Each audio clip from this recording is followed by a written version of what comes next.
তো reserve bank of ইন্ডিয়ার তরফ থেকে প্রত্যেককেই কিন্তু এসএমএস দেওয়া হচ্ছে। তো আপনাদের যাদের ব্যাঙ্কে অ্যাকাউন্ট রয়েছে তো প্রত্যেককেই কিন্তু 30শে সেপ্টেম্বরের মধ্যে কেওয়াইসি ফর্ম জমা করতে হবে। তো যদি আপনারা কেওয়াইসি ফর্ম জমা না করেন তো আপনাদের অ্যাকাউন্ট কিন্তু বন্ধ হয়ে যেতে পারে। তো আপনাদের অ্যাকাউন্ট বন্ধ হয়ে গেলে আপনাদের ব্যাঙ্কের সঙ্গে কিন্তু সমস্ত ধরনের ট্রানজাকশনও বন্ধ হয়ে যাবে। তো আপনাদের যাদের পশ্চিমবঙ্গ গ্রামীণ ব্যাঙ্কে অ্যাকাউন্ট রয়েছে তো আপনাদেরকেও কিন্তু কেওয়াইসি ফর্ম জমা করতে হবে। তো এই কেওয়াইসি ফর্ম আপনারা কোথায় পাবেন এবং কিভাবে আপনারা এই ফর্মটি ফিল আপ করবেন তো সম্পূর্ণ প্রসেস স্টেপ বাই স্টেপ আজকের এই ভিডিওতে আপনাদেরকে দেখাবো। তো অবশ্যই ভিডিওটা প্রথম থেকে শেষ পর্যন্ত দেখবেন। এছাড়া চ্যানেল নতুন হয়ে থাকলে পরবর্তী ভিডিওর লেটেস্ট নোটিফিকেশনগুলো সবার প্রথম এই চ্যানেল থেকে পাওয়ার জন্য চ্যানেলটি সাবস্ক্রাইব করে পাশের বেল আইকনটিতে নোটিফিকেশন অল করে রাখবেন।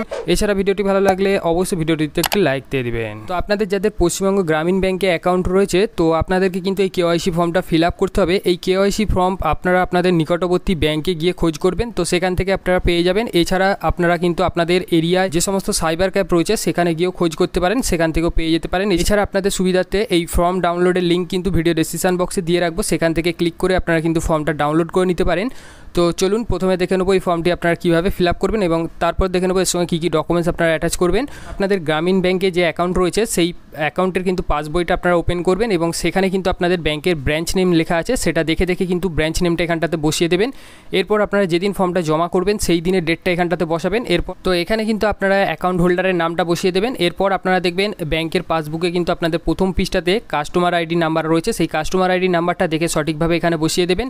এরপর নিচের দিকে চলে আসবে অ্যাকাউন্ট হোল্ডারের ফুল নেমটা এখানে বসিয়ে দেবেন। এরপর এখানে কিন্তু আপনাদের অ্যাড্রেস ডিটেলস দিতে হবে।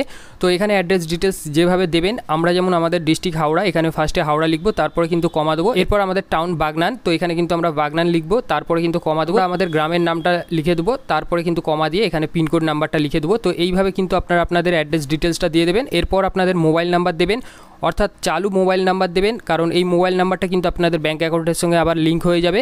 এরপর আপনাদের প্যান কার্ড নাম্বার বসাতে হবে, এখানে কিন্তু আপনারা আপনাদের প্যান কার্ড নাম্বারটা বসিয়ে দেবেন। এরপর আপনাদের আধার নাম্বার এখানে বসাবেন। আধার নাম্বার বসানোর পর আপনাদের ব্যাঙ্কের অ্যাকাউন্ট নাম্বারটা এখানে বসিয়ে দিতে হবে। তো দেখে সঠিকভাবে আপনারা এখানে বসাবেন। সমস্ত ডিটেলসটা ফিল আপ করার পর সঠিকভাবে চেক করে দেখে নেবেন যে সমস্ত ডিটেলসটা ঠিকঠাক বসিয়েছেন কিনা।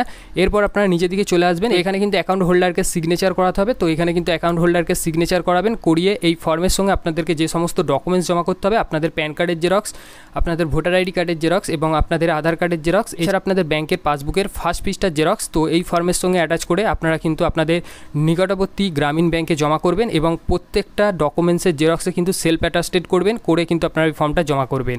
তো এই ছিল আজকে সম্পূর্ণ প্রসেস। তো ভিডিওটি ভালো লাগলে অবশ্যই ভিডিওটিতে একটু লাইক দিয়ে দিবেন এবং বন্ধুদের সঙ্গে ভিডিওটি প্রচুর পরিমাণে শেয়ার করবেন এবং আমাদের সঙ্গে যুক্ত থাকার জন্য পরবর্তী নেক্সট আপডেটগুলো পাওয়ার জন্য চ্যানেলটি সাবস্ক্রাইব করে পাশের বেল আইকনটিতে নোটিফিকেশন অল করে রাখবেন।